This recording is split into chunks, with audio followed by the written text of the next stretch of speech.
Bom, gente, nessa aula de hoje a gente vai falar um pouquinho sobre a habilidade 8 da matriz do Enem de Ciências da Natureza e a gente vai trabalhar também o conteúdo de ligações químicas associada a essa habilidade. Então, trazer um contexto e visualizar essa habilidade. E aí, então, eu trago uma imagem para vocês, né? Onde a gente tem o ar, a água do mar, a areia, como misturas, né? A água do mar, quando a gente pensa na água do mar, ela é uma solução, que a gente conhece como solução, soluções são misturas homogêneas, então dessa mistura eu tenho condições de obter, por exemplo, duas substâncias, a água e o que a gente conhece como sal de cozinha, o cloreto de sódio. E é claro que tem outras substâncias, mas eu posso obter essas duas substâncias a partir da mistura água do mar, que é uma solução. Para a gente relembrar, o ar é uma mistura de substâncias como o N2 e o O2, que são substâncias simples, e a água e o CO2, que são substâncias compostas.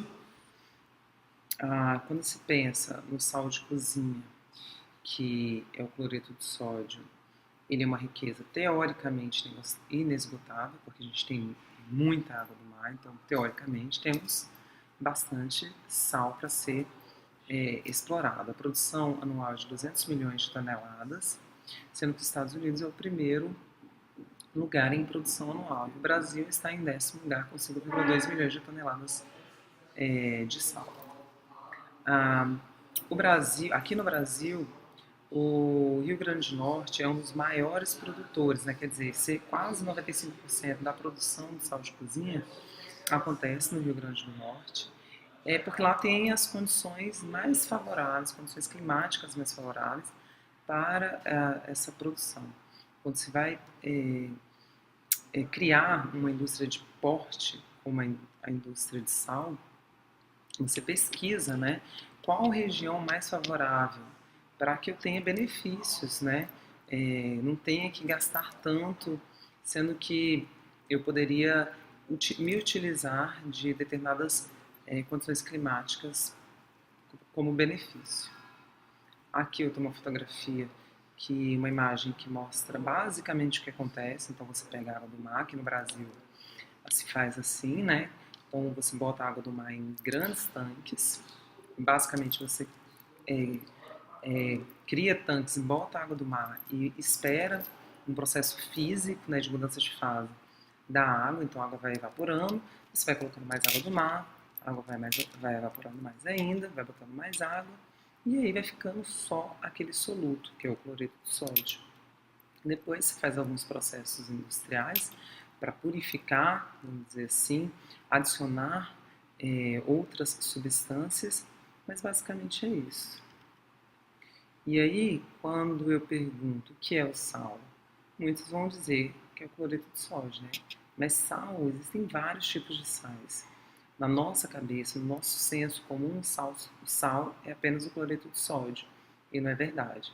O cloreto de sódio, de fato, é um dos mais conhecidos. Que tipo de ligação eles estabelecem? Por que eles fazem ligação? Por que o Na se liga ao Cl, né?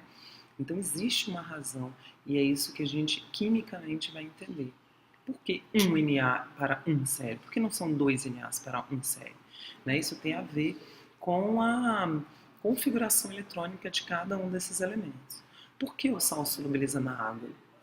Conhecendo as ligações e depois entendendo a geometria das moléculas, a gente vai ter condições de explicar por que, né, que o sal solubiliza na água. A água do mar é um material homogêneo ou heterogêneo?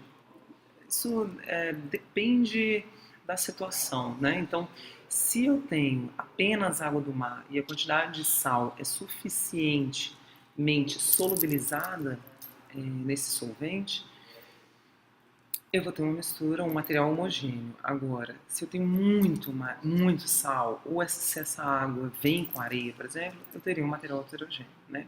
Então, o material homogêneo é aquilo quando você vê uma fase, heterogêneo quando você vê duas ou mais fases, você consegue visualizar isso. Na maioria das situações, é assim que acontece. Então, basicamente, a gente pega uma mistura, uma solução, né, uma mistura homogênea de água do mar, e por um processo de separação de misturas, que é um processo que envolve um fenômeno, mudança de fase, né, fenômeno físico, a gente obtém a substância sal. E o que é a substância sal?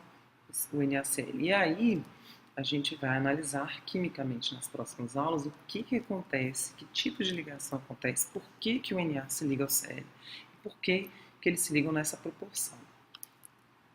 E aí eu falei para vocês que a gente ia, então, trabalhar a habilidade 8 da matriz do Enem, que diz o seguinte, que o aluno tem que ser capaz de identificar etapas em processo de obtenção, transformação, utilização ou reciclagem de recursos naturais, energéticos ou matérias-primas, considerando processos biológicos, químicos ou físicos nelas envolvidos. Então, é uma habilidade que pode ser trabalhada pelas 3 áreas da ciência da natureza, sendo que, nesse exemplo que eu trouxe para vocês têm que saber identificar os processos que se utilizou para separar, por exemplo, o sal da água do mar, né? Você tem que entender isso, e considerar os processos. Quais processos físicos aconteceram? Quais processos químicos aconteceram? Então, uma habilidade bastante utilizada. Então, quando você lê um item que está falando do processo de obtenção de alguma coisa, muito possivelmente a gente vai estar trabalhando a habilidade 8. E aí eu trouxe um exercício para vocês, um exercício do Enem de 2009 com modificações, que fala o seguinte: o pó de café jogado no lixo caseiro e principalmente as grandes quantidades descartadas em bares e restaurantes poderão se transformar em uma nova opção de matéria-prima para a produção de biodiesel. Então repare que eu estou falando da produção de alguma coisa, né? Para se produzir biodiesel, posso me utilizar de algo que era descartado, e esse que era descartado eu vou utilizar como matéria-prima, segundo os estudos da Universidade de Nevada. No mundo, são cerca de 8 bilhões de quilogramas de pó de café jogados no lixo por ano. O estudo mostra que o café descartado tem 15% de óleo, o qual pode ser convertido em biodiesel pelo processo tradicional. Além de reduzir significativamente emissões prejudiciais após a extração do óleo, o pó de café é ideal como produto fertilizante para jardim. Então, à medida que você vai lendo a questão, já vai tentando identificar que tipo de ação química ou física ou biológica está acontecendo aqui, né? Será que o óleo que eu estou retirando ele já existia? Já. Se ele já existia, eu estou usando um processo físico para retirar esse óleo do pó de café. E aí ele quer que você marque a alternativa correta, de acordo com as informações do texto. Então, letra A. O óleo convertido em biodiesel apresenta propriedades semelhantes à da água, o que facilita a sua remoção pela água. A água é um solvente polar. O óleo se mistura na água? Não. Então, o óleo não tem propriedades semelhantes à água, né? Então, o óleo ele é um composto que é apolar. Então, eu não consigo solubilizar pela água que é polar.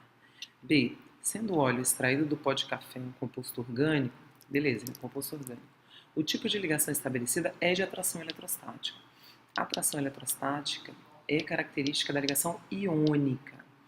E os compostos orgânicos, que são geralmente formados pelos elementos carbono, hidrogênio, oxigênio, nitrogênio, fósforo, esses elementos são ametais.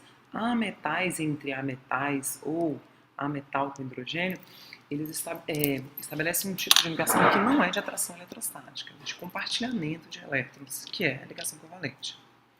C. Então, letra B não pode ser. C. O processo de remoção do óleo envolve fenômenos químicos, uma vez que esses processos industriais utilizam de substâncias químicas em seu processo. Então, cuidado com isso. A gente imagina, sempre que tem uma indústria, acontecem reações químicas. Não necessariamente. Então, eu posso até utilizar produtos, substâncias, né, como conservantes, branqueadores, antiumectantes, né? Mas isso não quer dizer que eles reagiram ali para produzir o óleo, por exemplo, né? O óleo, como eu disse para vocês, o óleo já existia por um processo de separação que envolve fenômenos físicos, né? Por exemplo, eu retirei o óleo, mas ele já existia. né? Então não pode ser letra C. Letra D.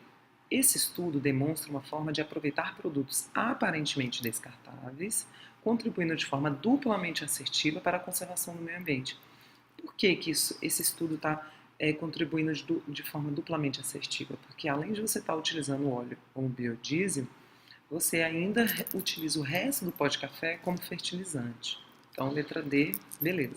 Letra E. Considerando a densidade do biodiesel, esse processo contribuirá com uma produção anual de biodiesel igual a 13,3 bilhão de litros, né? Na verdade, com relações matemáticas, você vai descobrir que esse item está errado porque a produção anual seria de 1,33 bilhão e não 13,3. Então, é um tipo de exercício que mostra claramente o uso essa habilidade, ok?